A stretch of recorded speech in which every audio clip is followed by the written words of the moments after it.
Hi everyone, this is your modifications video for the Glutes HIIT workout.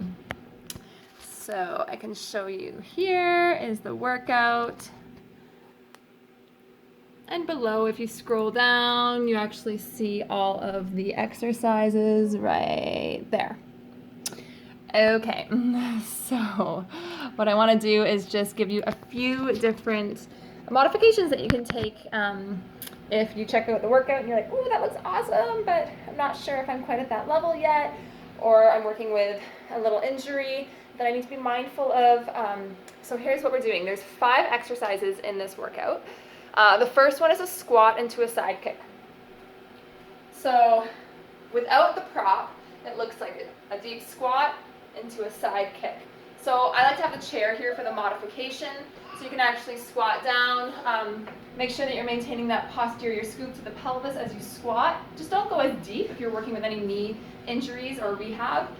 After your squat, rather than kick, just lift up and lower down. So it's a little bit slower than what I'll be doing in the actual workout video, but I want you to work with this modification for now. The second exercise that you're doing is a plie squat.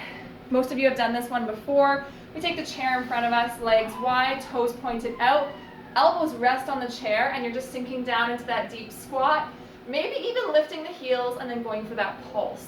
So you have that extra support with the chair. Make sure it's a sturdy chair so it can actually help to hold a little bit of your weight. The third one, instead of a jump squat, I love this modification. My mom actually helped me come up with it to reduce the impact in the joints. So rather than squatting down and jumping up with that propulsion, you're going to squat down, squeeze the glutes, squeeze the legs, come onto the tips of the toes, notice that deep extension through the body, and then sink.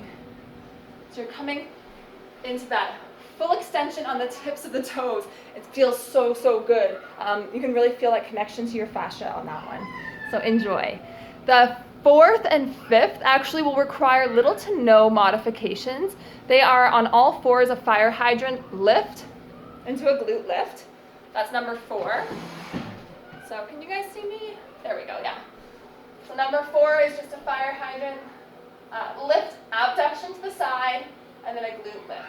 The modification could simply be lowering onto your forearms to reduce that weight, or that pressure rather, onto the wrists. So the 5th one here is a bridge lift and lower.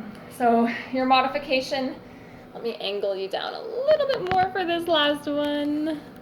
Your modification for your bridge lift and lowers could be receiving a little bit more support. So rather than just relying on the back body to support you as you're lifting and lowering, you're welcome to interlace the hands and climb onto the shoulders.